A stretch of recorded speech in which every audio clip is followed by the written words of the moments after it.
response to this court's Verizon decision, the commission seemed headed for regulating under 706.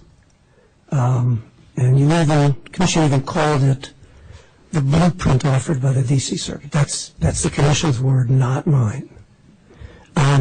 So how do you describe the commission's reason for abandoning that approach?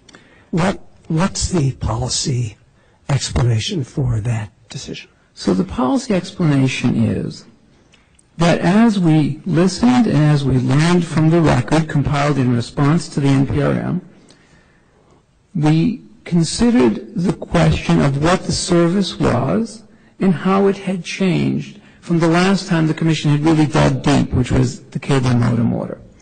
And what we saw was that what was being provided... That was all true at the time of Verizon also.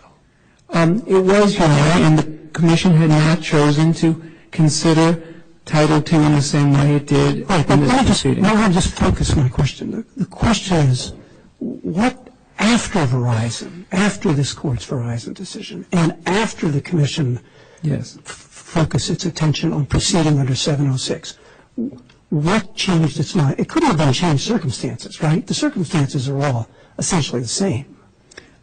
So what's the crispest answer? The crispest answer you have for that, because I couldn't find it in the order. Yes. I hope the crispest answer is, Your Honor, the following.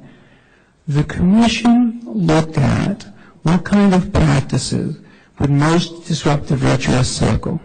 As it looked at the record, it decided that certain kinds of bright line rules were necessary and that the offering qualified under Title II. I'm sorry to interrupt you, but I understand all that. But that was all true after the court's Verizon decision.